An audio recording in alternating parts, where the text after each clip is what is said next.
right, good afternoon. Thank you for being here. The purpose of this briefing is to provide you with the most accurate information that we have at this time. Before we begin, I ask that you hold all questions until the end of our remarks, and then we'll take questions in an orderly fashion. Speaking with you today is HII Executive Vice President and Ingalls Shipbuilding President Brian Blanchette, as well as Pascagoula Police Department Chief Terry Scott. And with this, Brian, I'd like you to come over. Thank you, Kimberly. So today is a day that we hoped would never happen here at our shipyard. First and foremost, on behalf of Ingalls Shipbuilding and HII, I'm deeply saddened by the events of today, and I extend my sincerest condolences to our victims' family. I want to thank our state and local law enforcement, as well as our Ingalls security team, for their quick response and collaboration. Law enforcement is leading this investigation, and we're grateful for their leadership. They'll provide details of the investigation as we go forward. Your safety is everything to me and to this company. It's a responsibility that shipbuilders take very seriously. Our mission is to help ensure the safety of our warfighters in what we do, and we're committed to one another's safety as well as part of that. So thank you, and now I'm going to turn things over to Chief Terry Scott, Pascagoula Police.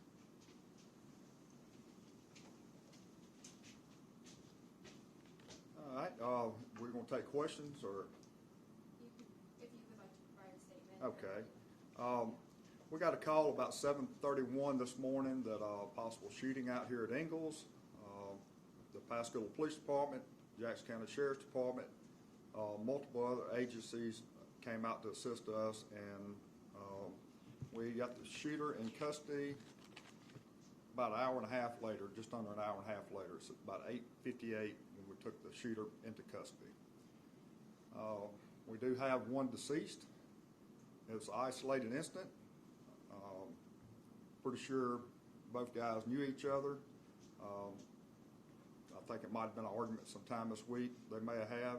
So thank goodness it was just between the two. And we get out here, you got 8,000 people out here, and trying to find someone was pretty difficult. And I want to praise Ingalls Shipbuilding and all their crews to separate 8,000 people and get them in sections where we could work through this and locate the shooter, which worked out very great. So if you have any questions, I'll be glad to answer them. Can you identify the person in custody? Has he been charged?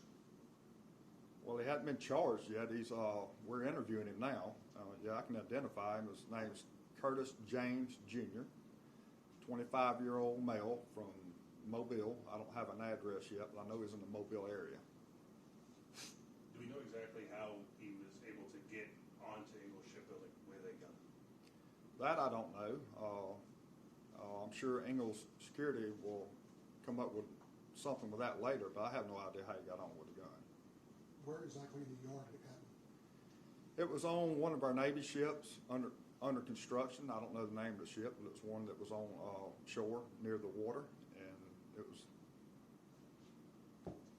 And were both of these men employees? Yes, sir. As far as I know, they were both employees. The deceased, I believe, is from Pritchard, Alabama. We're hearing also that potentially this may have been some kind of dispute over romance, over a woman or romantic partner. Can you confirm any of that? I can't confirm any of that. I know that there's been a disagreement between the two men, and that's about as far as I can go with that at this time. You mentioned the one deceased. Do we know of anybody else who may have been injured during that time? No one else was injured. This was between the two young men. And have you released the name of the deceased yet? Is next of kin been notified? I haven't released the name yet. I know a sister's aware of it and his brother-in-law. I'm not positive about the mom. A lot's been going on, so I'm not sure if she's been notified, so I will not release that name at this time. Once she is, we'll put it out there. Were you able to find the weapon? Do we know if it was a handgun, if it was a longer rifle? Do we know anything about the weapon at the time? I would doubt it was a long gun, but we have not found it yet. We're working on that still. The shipyard was locked down. We released a lockdown around 10:14 a.m., but we're still out here working this, and we'll have other resources later to try to locate the weapon. And can you disclose what kind of positions these two men worked in? What kind of things they did? I believe they were painters. To Not paint the ships? positive, but it was around the paint department. The paint department was the one that gave us great information to get started with this. And has the family been notified, the victim's family? I know part of the family knows, and I would imagine the mother knows, but I don't know that for a fact. So I don't want to put his name out yet. Chief, do you know how many shots were fired? As far as I know now, that I know of, is 2. Do you know where the victim was shot? I'd rather not say on that. I will say it was 2 rounds that we know of. Rachel, Well, I just said, do you know how long they had worked here and how long they had worked together? Well, there's a lot of information we had to get out here and get and jump on in an hour and a half and get this wrapped up. I never got to that point where I knew how long they worked here. I was lucky to find out they was painters. where did you find up? Where did you end up able to capture, get Curtis into custody? And was he, was it a fight back in any way? Was he cooperative to go into custody? Can I help us understand a little bit Yeah, of that? with no incident. Like I said, Ingalls done a great job getting the groups and smaller groups, making it more manageable for us and a lot safer for their employees along with us, and it worked out great. We took him in custody with no problem. Chief, in your experience, have you seen anything like this happen before in your city? We've had shootings before in our city, yes. But a shooting at such a big employer of your city?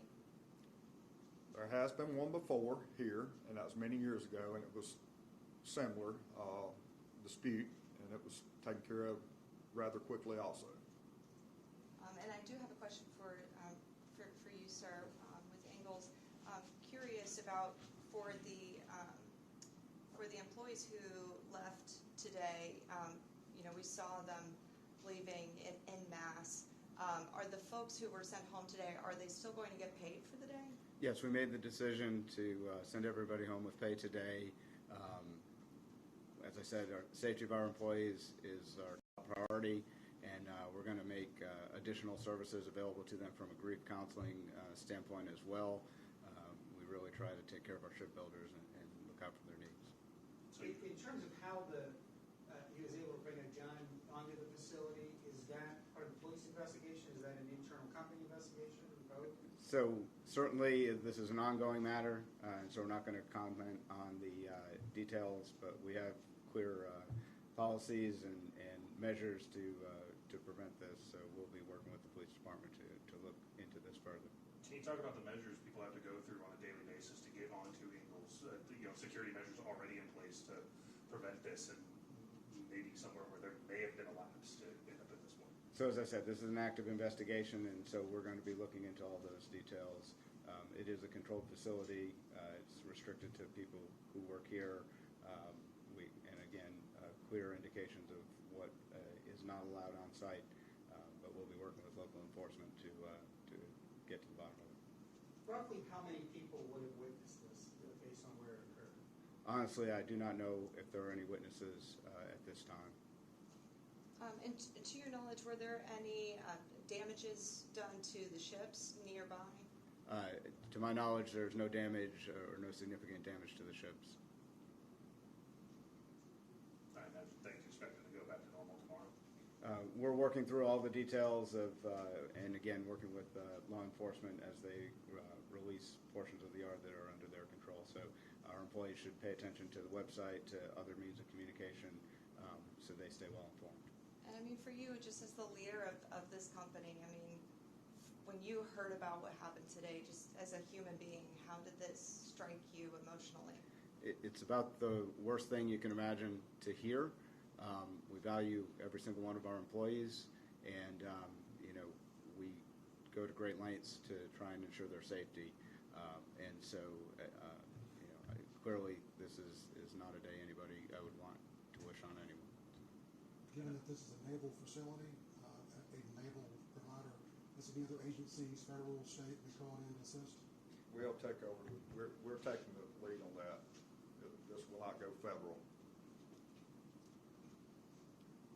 The shipyard, the crime scene will be taken care of shortly. We won't hold that up very long. If we find out there was damages, we'll note later, but at this time, I don't know if any damages were done to the ship. Were you able to inform employees of the shooter? You know, was everybody here on the facility able to get a heads up? If so, you know, is that an internal